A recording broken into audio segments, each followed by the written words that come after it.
Assalamualaikum warahmatullahi wabarakatuh. Perkenalkan, nama saya Lina Fitria, Prodi Pendidikan Agama Islam, kelas B, NIM 22201086. Jadi kali ini saya akan membahas bab 10 dari mata pelajaran PAI dan Budi Pekerti, yakni dengan judul Peran Tokoh Ulama dalam Penyebaran Islam di Indonesia, Metode Dakwah Islam oleh Wali Songo di Tanah Jawa. Langsung saja, di sini saya akan membahas yang pertama ada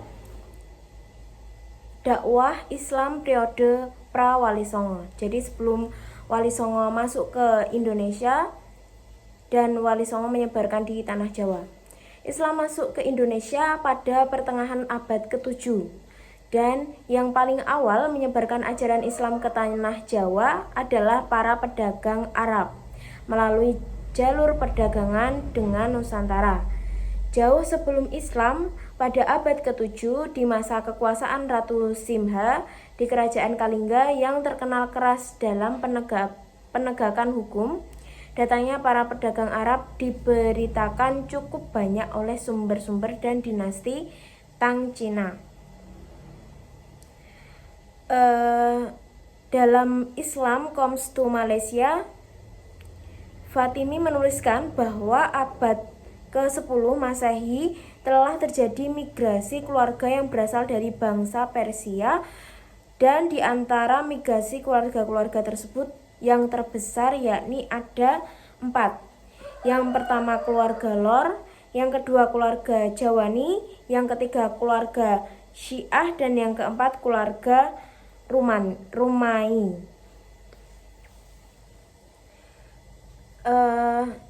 Yang pertama keluarga Lor itu datang ke Nusantara pada zaman Raja Nashiruddin bin Badir yang memegang pemerintahan di wilayah Lor, Persia pada tahun 300 Hijriah atau 912 Masehi. Keluarga Lor ini tinggal di Jawa dan mendirikan sebuah perkampungan dengan nama Loran atau Leran, yang artinya adalah tempat tinggal orang Lor. Nah, yang kedua, keluarga Jawani. Keluarga ini datang dari zaman Jawani Al-Kurdi yang memerintahkan Iran pada kurun waktu 301 Hijriah atau 913 Masehi. Keluarga ini menetap di Pasai, Sumatera Utara. Keluarga inilah yang menyusun Khot Jawi, yang artinya tulisan Jawa, yang diambil dari nama Jawani, Sultan Iran waktu itu. Lalu yang ketiga ada keluarga Syiah. Keluarga yang datang ke Nusantara pada masa pemerintahan Ruknudaulah bin Hasan bin Uwaih Ad-Dailami pada kurun waktu 357 Hijriah atau 969 Masehi.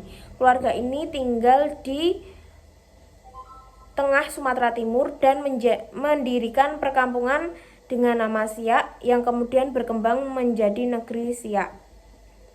Lalu yang terakhir ada keluarga Rumai yang datang dari Puak Sabankarah yang menetap di utara dan timur Sumatera. Penulis-penulis Arab kemudian memberikan sebutan untuk Pulau Sumatera dengan nama Rumi, Al-Rumi, Lambri, atau Lamuri. Itu yang pertama dakwah Islam periode pra Wali Songo. Dan yang kedua, kita masuk ke sejarah dakwah Islam masa Wali Songo. Jadi pada masa ini, metode yang dipergunakan untuk menyebarkan agama Islam di Jawa dilakukan oleh para wali dengan memanfaatkan budaya lokal yang berkembang saat itu. Seperti halnya wayang, tembang-tembang atau syair Jawa, gamelan atau alat musik Jawa, serta upacara-upacara adat yang dipadukan dengan unsur-unsur ajaran Islam. Para wali memasukkan nilai-nilai ajaran Islam ke dalam berbagai unsur budaya tersebut, sehingga dari yang sebelumnya masih bernuansa ajaran Hindu-Buddha, maka terjadilah asimilasi dan akulturasi budaya dengan ajaran Islam yang menghasilkan harmonisasi dan keserasian. Jadi di Indonesia para warga ini banyak yang menganut agama Hindu-Buddha. Tidak ada atau minim dari mereka yang menganut agama Islam. Lalu kita masuk langsung metode dakwah Wali Songo. Jadi ada banyak metode yang digunakan oleh Wali Songo. Yang pertama ada ceramah, yang kedua ada tanya jawab, diskusi, yang ketiga ada keteladanan, yang keempat ada pendidikan, yang kelima ada bid'ah dan ekspansi, yang keenam ada kesenian, dan yang ketujuh ada silaturahim. Nah, kita langsung saja ke membahas satu persatu bagaimana dakwah Wali Songo dan biografi singkat tentang Wali Songo. Yang pertama ada Sunan Gresik. Sunan Gresik ini atau sering disebut Maulana Malik Ibrahim adalah salah satu Wali Songo yang pertama menyebarkan Islam di Jawa. Beliau berasal dari Persia dan tiba di Gresik pada abad ke-14. Dalam dakwahnya, Sunan Gresik menggunakan pendekatan damai melalui perdagangan, pertanian, dan pengobatan. Ia membantu masyarakat dengan memperkenalkan sistem pertanian yang lebih baik serta membuka pengobatan gratis. Selain itu, beliau juga membangun masjid dan pesantren sebagai pusat pendidikan Islam, dan metode dakwahnya ini dikenal sangat lembut oleh semua orang. Dengan penuh toleransi, membuat Islam diterima dengan baik oleh masyarakat setempat.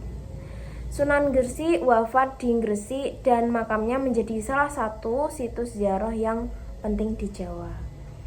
Jadi pada metode yang dilakukan Sunan Gresik ini sangat baik untuk diterapkan di masyarakat karena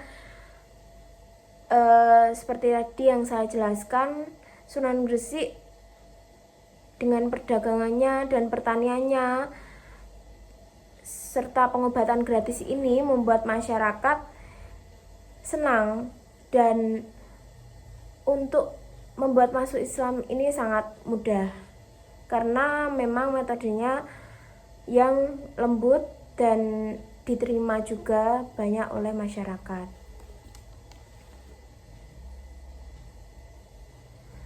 Lalu yang kedua ini ada Sunan Ampel.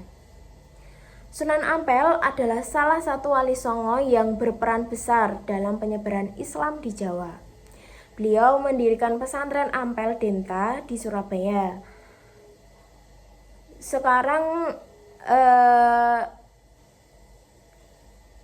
pesantren ini menjadi pusat pendidikan Islam bagi para santri seluruh Indonesia, termasuk tokoh-tokoh penting seperti Sunan Giri, Sunan Bonang, dan lainnya. Nah, Sunan Ampel juga dikenal dengan ajarannya yang disebut Moh Limo, yaitu larangan terhadap ilmu perilaku buruk, tidak mencuri, emoh maling, tidak berjudi, emoh main, tidak mabuk, emoh mendem, tidak berzina, emoh madat, dan tidak menggunakan narkoba atau zat berbahaya, emoh madon. Dengan metode dakwah yang menekan moral dan akhlak, Sunan Ampel berhasil mengislamkan banyak masyarakat di daerah Jawa Timur. Makamnya di Surabaya menjadi salah satu tempat ziarah bersejarah di Indonesia. Jadi Sunan Ampel ini dakwahnya tidak jauh beda dengan Sunan Gresik tadi. Jadi Beliau juga mendirikan pusat pendidikan sehingga banyak masyarakat yang ingin belajar di pesantren Ampel Denta. Lalu beliau juga mengajarkan Moh Limo yang tadi sudah saya jelaskan bahwa Moh Limo tersebut adalah perilaku buruk dan harus dijauhi dan ditinggalkan. Lalu yang ketiga ada Sunan Bonang. Sunan Bonang adalah salah satu wali Songo yang terkenal dengan metode dakwahnya melalui seni dan budaya. Beliau adalah putra dari Sunan Ampel dan memiliki peran yang sangat penting dalam penyebaran Islam di Jawa. Nah, Sunan Bonang ini juga dikenal karena menggunakan gamelan dan tembang Jawa sebagai media dakwah, di mana lirik lagu-lagunya mengandung ajaran Islam yang mudah diterima oleh masyarakat. Salah satu karyanya yang terkenal adalah Tombo Ati, yang masih populer hingga saat ini. Selain itu, ia juga mendirikan pesantren dan aktif mengajarkan ilmu tasawuf serta syariat Islam. Dengan pendekatan budaya yang halus dan inovatif, Sunan Bonang ini berhasil mengislamkan banyak masyarakat Jawa, khususnya di daerah Tuban, Jawa Timur dan sekitarnya. Makamnya di Tuban menjadi salah satu tempat ziarah yang sering dikunjungi oleh masyarakat seluruh Indonesia hingga sekarang. Nah, kalau Sunan Bonang dakwahnya ini memiliki karakteristik tersendiri ya. Yang tadi sudah saya jelaskan, beliau menggunakan gamelan dan tembang Jawa dan masih eksis hingga sekarang.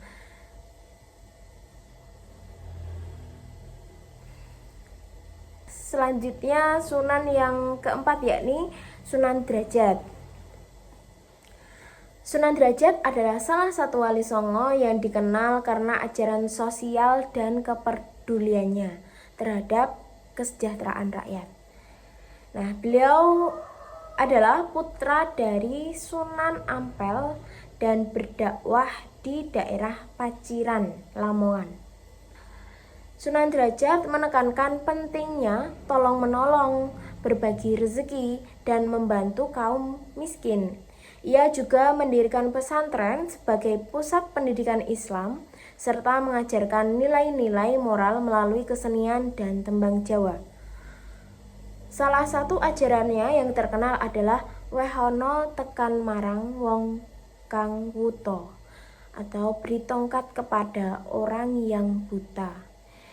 Ini menggambarkan pentingnya membantu sesama, dan berkat pendekatannya yang penuh kasih dan praktik nyata dalam kehidupan sosial, Islam diterima dengan baik oleh masyarakat sekitar.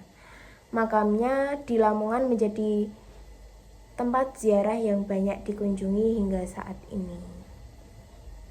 Jadi Sunan Derajat lebih mengayomi masyarakat kecil, kaum miskin. Beliau juga mengajarkan kita untuk saling tolong-menolong, berbagi rezeki, dan membantu kaum miskin. Jadi ini juga harus diterapkan ya sampai sekarang. Kita harus membantu masyarakat yang mungkin kurang mampu, dan sekarang juga banyak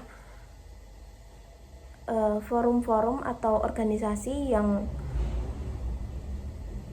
membantu mereka. Jadi apapun itu, sebenarnya dakwah Sunan Derajat ini juga diterapkan ke semua orang, seperti tolong-menolong tadi dan saling berbagi. Karena kita di masyarakat ini hidup berdampingan. Dan sebagai makhluk sosial, kita pasti juga memerlukan bantuan dari orang di sekitar kita. Kita lanjut ke Sunan Kudus. Sunan Kudus adalah salah satu wali songo yang berperan penting dalam penyebaran Islam di Jawa, khususnya di Jawa Tengah. Nah, ini beliau berdakwah di daerah Kudus. Beliau juga dikenal dengan pendekatan dakwah yang mengedepankan toleransi dan akulturasi budaya Hindu-Buddha agar Islam lebih mudah diterima oleh masyarakat setempat. Salah satu contohnya adalah larangan menyembelih sapi di Kudus. Sebagai bentuk penghormatan kita terhadap umat Hindu yang menganggap sapi sebagai hewan suci. Sunan Kudus juga dikenal sebagai ulama yang ahli dalam ilmu fikih dan tauhid. Ia mendirikan Masjid Menara Kudus yang arsitekturnya merupakan perpaduan antara Islam dan Hindu-Buddha. Dengan pendekatan ini, Sunan Kudus berhasil mengislamkan banyak masyarakat tanpa menimbulkan konflik hingga kini. Makamnya di Kudus menjadi salah satu tujuan ziarah penting di Indonesia. Nah, seperti yang awal tadi kita singgung sedikit karena banyak dari sunan yang menyebarkan agama Islam ini melalui kesenian, melalui akulturasi, melalui budaya yang ini disisipkan ajaran-ajaran Islam di dalamnya, seperti itu. Lalu kita lanjut ke selanjutnya, ada Sunan Giri. Sunan Giri adalah salah satu wali songo yang berperan besar dalam penyebaran Islam di Jawa dan kawasan Nusantara lainnya. Beliau adalah putra Maulana Ishaq yang dikenal sebagai ulama serta pendidik yang mendirikan pesantren Giri di Gresik. Pesantren ini menjadi pusat pendidikan Islam yang melahirkan banyak tokoh dakwah penting. Sunan Giri juga dikenal sebagai pemimpin spiritual yang berpengaruh, bahkan memiliki otoritas dalam menentukan kebijakan keagamaan di kerajaan Islam Nusantara. Metode dakwahnya tidak hanya melalui pendidikan, tetapi juga lewat permainan anak-anak kesenian seperti jelungan dan cuplak-cuplak suweng yang mengandung nilai-nilai Islam. Selain di Jawa, pengaruhnya juga sampai ke Madura, Kalimantan, Sulawesi, hingga Maluku. Dengan kecerdasan dan strategi dakwahnya, Sunan Giri berhasil menyebarkan Islam secara luas, dan makamnya sekarang di Gresik hingga kini menjadi tempat ziarah yang banyak dikunjungi oleh umat Muslim.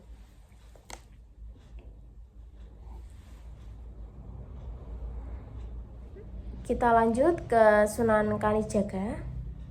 Sunan Kalijaga adalah salah satu wali songo yang terkenal dengan metode dakwahnya yang unik, yaitu melalui seni dan budaya lokal. Beliau menggunakan wayang kulit, tembang, dan kesenian tradisional sebagai media untuk menyebarkan ajaran Islam. Dengan cara ini, Islam dapat diterima dengan mudah oleh masyarakat Jawa tanpa menimbulkan penolakan. Selain itu, dakwahnya melalui seni, Sunan Kalijaga juga dikenal sebagai tokoh yang fleksibel dan penuh toleransi dalam menyebarkan Islam. Ia tidak langsung mengislamkan dalam penyebarannya, tetapi beliau mengislamkan secara bertahap. Contohnya, ia memasukkan nilai-nilai Islam dalam pertunjukan wayang dan mengubah beberapa ritual adat agar lebih sesuai dengan ajaran Islam. Sunan Kalijaga juga berperan dalam pembangunan Masjid Demak dan simbol-simbol Islam lainnya di Jawa berkat pendekatan dakwahnya yang lembut dan akulturatif. ajaran Islam berkembang pesat di kalangan masyarakat Jawa.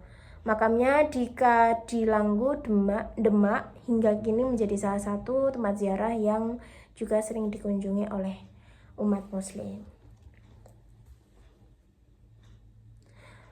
Lanjut ke Sunan Muria. Nah, Sunan Muria adalah salah satu wali songo yang dikenal karena metode dakwah yang berfokus pada masyarakat pedesaan, juga rakyat kecil. Beliau adalah putra Sunan Kalijogo dan memilih menyebarkan Islam di daerah pegunungan serta pelosok desa, khususnya di Gunung Muria, Kudus.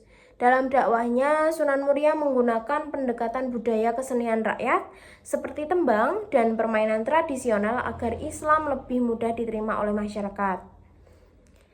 Ia juga mengajarkan nilai-nilai Islam melalui pertanian dan perdagangan, serta menanamkan semangat gotong royong dan kerja keras dalam kehidupan sehari-hari. Berkat metode dakwahnya yang sederhana dan membumi, Islam dapat berkembang luas di kalangan petani, nelayan, dan pedagang kecil. Jadi Sunan Muria ini beliau lebih memilih ke pedesaan, pelosok, dan rakyat kecil untuk dakwahnya. Metode dakwahnya ini sangat bervariatif dan tidak hanya pada kalangan atas, tapi juga merata di kalangan menengah juga kalangan bawah. Lalu kita lanjut ke Sunan Gunung Jati. Sunan Gunung Jati adalah salah satu wali songo yang berperan besar dalam penyebaran Islam di wilayah Jawa Barat, khususnya di Cirebon dan Banten. Nama aslinya adalah Syarif Hidayatullah dan beliau juga merupakan keturunan Rasulullah dari jalur Sayyid. Sunan Gunung Jati tidak hanya berdakwah secara religius, tetapi juga aktif dalam dunia politik. Ia mendirikan Kesultanan Cirebon dengan turut memperkuat Kesultanan Banten menggunakan kekuasaannya untuk menyebarkan Islam secara damai. Dengan memadukan dakwah dan kepemimpinan, Sunan Gunung Jati berhasil memperluas pengaruh Islam tanpa peperangan besar melalui diplomasi, perdagangan, dan pernikahan politik. Metode dakwahnya juga mengedepankan akulturasi budaya seperti memadukan seni, adat, dan keislaman dengan tradisi masyarakat. Makamnya sekarang di Gunung Sembung. Nah, seperti yang kita singgung sebelumnya bahwa Wali Songo tidak hanya menyebarkan Islam di kalangan atas, akan tapi semua menyebar di banyak kalangan. Nah, kita masuk ke hikmah dan pesan damai dari dakwah Wali Songo. Proses masuknya budaya yang baik adalah dengan tidak menggunakan cara-cara yang kasar dan melukai hati, meskipun juga tetap harus mengandung unsur ketegasan. Hal inilah yang selalu menjadi pegangan Wali Songo dalam menyebarkan agama Islam di Nusantara yang pada saat itu masih menganut agama Hindu-Buddha. Nah, kepercayaan dan masih banyak ditemuinya praktik syirik dan musyrik dalam kehidupan sehari-hari.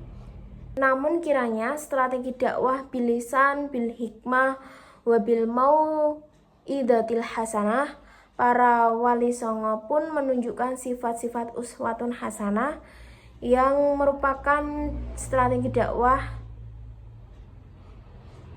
sangat relevan untuk kita teladani kembali pada saat ini.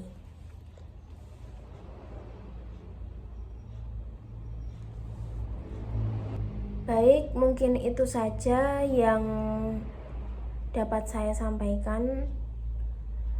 Kurang lebihnya dari saya, mohon maaf. Wassalamualaikum warahmatullahi wabarakatuh.